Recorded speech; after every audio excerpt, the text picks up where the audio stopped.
Kakkanad Saint Thomas മൗണ്ടിൽ Syro Malabar സഭയുടെ synod ആരംഭിച്ച ദിവസം തന്നെ വൺ ചർച്ച് വൺ കുർബാന മൂവ്മെൻറ്റിൻ്റെ ആഭിമുഖ്യത്തിൽ കാക്കനാട് സെൻറ് തോമസ് മൗണ്ടിന് മുന്നിൽ ഒരു പ്രതിഷേധ സമരവും നടന്നു. സീറോ മലബാർ സഭയുടെ സിനഡ് അംഗീകരിച്ചതും മാർപ്പാപ്പ നിർദ്ദേശിച്ചതുമായ ഏകീകൃത കുർബാന 5 വർഷമായി നടപ്പാക്കാത്തതിൻ്റെ പ്രതിഷേധ പ്രകടനമായിരുന്നു അത്. 34 രൂപതകളിലും നടപ്പിലാക്കിയ ഏകീകൃത കുർബാന എറണാകുളത്ത് മാത്രം എന്തുകൊണ്ട് നടപ്പാക്കുന്നില്ല എന്നതാണ് സിനഡിനോട് വിശ്വാസികൾ ചോദിക്കുന്നത്. ഇതിന് മെത്രാന്മാർക്ക് കൃത്യമായ ഉത്തരമില്ല. കൂടാതെ കർദിനാൾ ജോർജ് ആലഞ്ചേരിയെ അപകീർത്തിപ്പെടുത്തി പുറത്താക്കാൻ വ്യാജരേഖ നിർമ്മിച്ചു എന്ന കേസിൽ കോടതി വിചാരണ നേരിടുന്ന 3 വൈദികർ ഉൾപ്പെടെ 18 ക്രിമിനൽ കുറ്റങ്ങളിൽ പ്രതികളായ സീറോ മലബാർ സഭയിലെ വൈദികരിൽ ഒരാളുടെ പോലും പേരിൽ നടപടിയെടുക്കാതെ മെത്രാന്മാർ സംരക്ഷിക്കുന്നത് എന്തുകൊണ്ട് എന്ന ചോദ്യമുയർന്നു. സീറോ മലബാർ സഭയുടെ മെത്രാപ്പൊലിത്തൻ വികാരിയും സിനഡ് സെക്രട്ടറിയും തലശ്ശേരി രൂപതയുടെ ആർച്ച് ബിഷപ്പുമായ ജോസഫ് പാംബ്ലാനിക്കും സിനഡിനുമെതിരെ 21 കുറ്റകൃത്യങ്ങളുടെ ഒരു ചാർജ് ഷീറ്റ് ഈ സമ്മേളനം പാസാക്കി. എന്നാൽ വൺ ചർച്ച് വൺ കുർബാന പ്രസ്ഥാനത്തിൻ്റെ ഈ സമരത്തെ പരിഹസിച്ചും വിമർശിച്ചും ആക്ഷേപിച്ചും ഈ പ്രസ്ഥാനത്തിൽ മുൻപുണ്ടായിരുന്ന ചിലർ അവിടെ കുറിപ്പുകൾ ഇറക്കി. അവരുടെ കപടതയും ഗൂഢലക്ഷ്യങ്ങളും അങ്ങനെ തെളിഞ്ഞു വന്നു.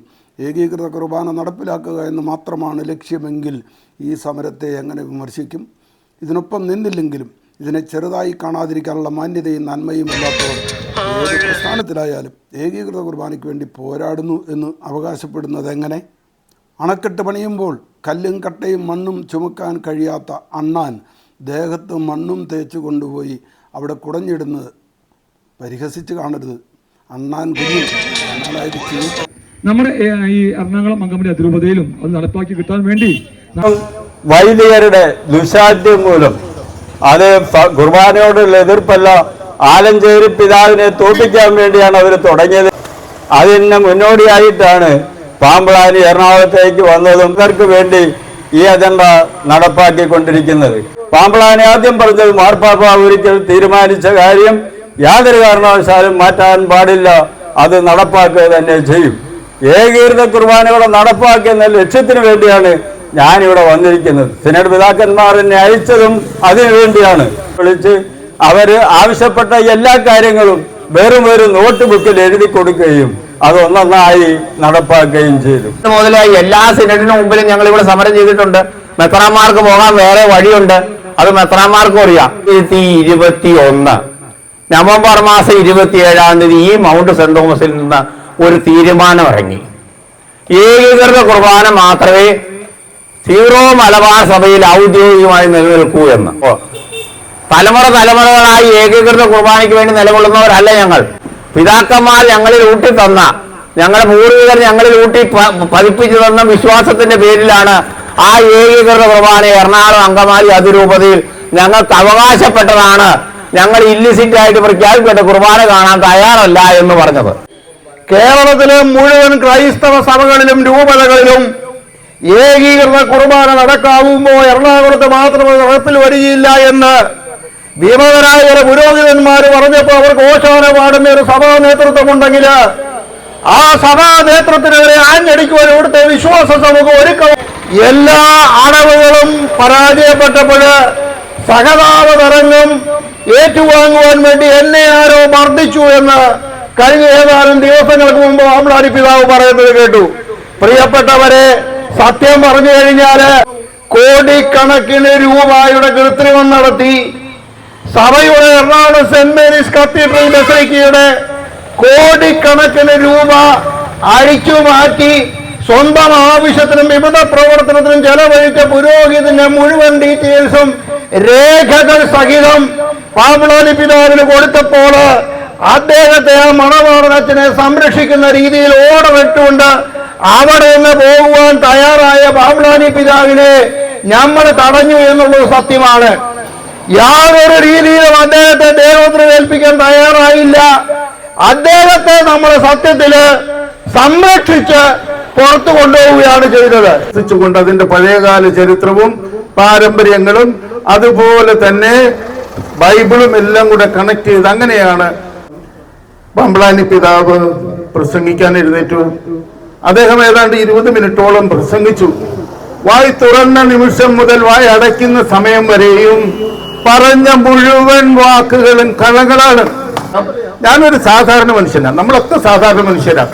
ഒരു പാവപ്പെട്ട മനുഷ്യന്റെ പോലും ചൈതന്യമില്ലാതെ ഒരു ധാർഷ്ട്യത്തോടെ അഹങ്കാരത്തോടെ തന്റെ ഉള്ളിൽ ഉണ്ടായിരിക്കുന്ന സകല തിന്മകളും കുടഞ്ഞിടുക മാത്രമാണ് ചെയ്തത്.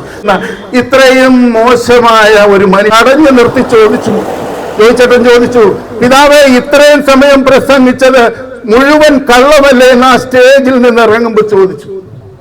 അത് ഒന്നും വേണ്ടിയില്ല, വലിച്ച ഒരു ചിരി പാസ്സാക്കിയിട്ട് എന്റെ വണ്ടി പോകുമെന്ന്. പുള്ളിയുടെ വണ്ടി പോകാറായിരിക്കുക. നമ്മളായിട്ട് ഉണ്ടാക്കിയ കുർബാനയല്ലല്ലോ ഇത് ഇവരായിട്ട് നമുക്ക് പറഞ്ഞു ഇനി ഇത്രയും കേട്ട് നമ്മുടെ കുർബാന ഏകീകൃതമായിരിക്കും. 35 രൂപതയും 34 രൂപതയും അനുസരിക്കാൻ തയ്യാറായി. പക്ഷേ ഇവരുടെ ചില സാമ്പത്തിക പ്രശ്നങ്ങളിൽ ആലഞ്ചേരി പിതാവ് ഇടപെട്ടപ്പോൾ അത് പറയാക്കി ഇവര് ഏകീകൃത കുർബാനയെ എതിർത്ത് ശക്തമായിട്ട് ഇവൻ പോപ്പിന്റെ ഡിഗ്രി പോലും അവർ എതിർത്തു. നിങ്ങൾ ഈ കഴിഞ്ഞ കാലങ്ങളിൽ അനുഭവിച്ച പീഡനങ്ങൾ ഞങ്ങൾ കേരളത്തിന് വെളിയിലുള്ളവർ മനസ്സിലാക്കുന്നുണ്ട്. നമ്മൾ ഈ നമ്മുടെ ഫൈറ്റിൽ നമ്മൾ വിജയിക്കുമെന്ന് എനിക്ക് പൂർണ്ണ വിശ്വാസം. സമവായം സഭയ്ക്ക് യോജിച്ചതല്ല. നിന്റെ കണ്ണ് നിനക്ക് ഇടച്ച വരുത്തുന്നുണ്ടെങ്കിൽ കണ്ണ് പൊക്കോട്ടെന്നേ. ഒറ്റ കണ്ണില്ലാതെ സ്വർഗത്തിൽ പോകുന്നതാണ് നല്ലത്. 10 പേര് ഇതിനെതിരാണെങ്കിൽ ആ 10 പേര് പൊക്കോട്ടെ സഭ വിട്ട്. നമ്മൾ വിശ്വാസികൾക്ക് ക്ഷമയാണ് നമ്മുടെ ദൗർബല്യം. കാരണം ഈ അച്ഛന്മാരും മെത്രാന്മാരും ഈ രീതിയിൽ എത്തിയതിന്റെ മെയിൻ ഒരു കാരണം നമ്മുടെ ക്ഷമയാണ്. ഇതിനു മുമ്പുള്ള സിനഡുകളിലും ഏകീകൃത കുർബാന ഒരു വിഷയമേ അല്ലായിരുന്നു. നമ്മൾക്കൊക്കെ തോന്നുന്നത് പോലുള്ള ഒരു വിഷമമൊന്നും ഈ മെത്രാന്മാർക്ക് കുർബാനയെ പറ്റിയില്ല. കഴിഞ്ഞ 5 വർഷത്തിനിടയ്ക്ക് കൂടിയ 12ഓ 13ഓ സിനഡിലെ ഒരു തീരുമാനം പോലും ഇതുവരെ നടപ്പാക്കാത്ത മെത്രാന്മാർ ഒരു സിനഡ് പോലും കൂടാൻ പാടില്ല. മുൻപെടുത്ത തീരുമാനങ്ങൾ നടപ്പാക്കാത്ത ഇവര് ഇനി എന്താണ് തീരുമാനിക്കാൻ പോകുന്നത്? കുർബാനയ്ക്കപ്പുറം എന്ത് വിഷയമാണ് ഇവർക്ക് ചർച്ച ചെയ്യാനുള്ളത്? കുർബാനയെ അവഹേളിച്ച 18 കുറ്റകൃത്യങ്ങളിൽ ഉൾപ്പെട്ട ഒരാളുടെ പേരിൽ പോലും ഒരു നടപടിയും എടുക്കാത്ത മെത്രാന്മാര് എന്താണ് സാക്ഷ്യം നൽകുന്നത്? എനിക്ക് 3 കൂട്ടരോട് വളരെ സഹതാപം തോന്നുന്നുണ്ട്. ഒന്നാമത്തത് ഈ മെത്രാന്മാരോട് തന്നെയാണ്. അവരെന്തുകൊണ്ടാണ് ഈ വിശ്വാസി സമൂഹത്തെ ഇതുപോലെ പേടിക്കുന്നത്? ഇതുപോലെ ഒരു പോലീസ് സൈന്യത്തെ ഇവിടെ വിളിച്ചു വരുത്തേണ്ടത്. ഈ ഗേറ്റ് മലർക്കെ തുറന്നിട്ട് ഒരു സെക്യൂരിറ്റിക്കാരൻ പോലും ഇവിടെ ഇല്ലെങ്കിൽ പോലും ഈ വിശ്വാസികൾ ഒരാളും നിയമം വിട്ടൊന്നും ചെയ്യാൻ പോകുന്നില്ല, അതിക്രമം കാണിക്കുന്നില്ല. പിന്നെ എന്തുകൊണ്ടാണ് ഇവർ ഭയക്കുന്നത്? അവരുടെ ഭീരുത്വത്തെ ഓർത്ത് ഞാൻ സഹതപിക്കുന്നു. രണ്ടാമത് ഈ പോലീസുകാരെ ഓർത്ത്. നമ്മുടെ പൈസയാണ് ഇവർക്ക് വേണ്ടി കൊടുക്കുന്നത്. മെത്രാന്മാര് ഓരോ തവണയും 15,000 20,000 രൂപ വെച്ച് ഈ പോലീസുകാർക്ക് കൊടുക്കുന്നത് നമ്മുടെ പണമാണ്. ഇല്ല. മൂന്നാമത് ഇത്രയുമൊക്കെ കോലാഹലം കുർബാനയെ പറ്റിയും സഭയിലെ അച്ചടക്കത്തെ പറ്റിയും കുറ്റകൃത്യങ്ങളെ പറ്റിയും റിപ്പോർട്ടുകൾ പരസ്യമായിട്ടും ഒരല്പം പോലും വേദന തോന്നാത്ത 90% വിശ്വാസികളെ ഓർത്തിട്ട് എനിക്ക് സഹതാപം മാത്രമല്ല പുച്ഛവും കൂടെ തോന്നുന്നു. പലരും എന്നോട് ചോദിച്ചിട്ടുണ്ട്, എന്തുകൊണ്ട് വത്തിക്കാൻ നടപടി എടുക്കുന്നില്ല?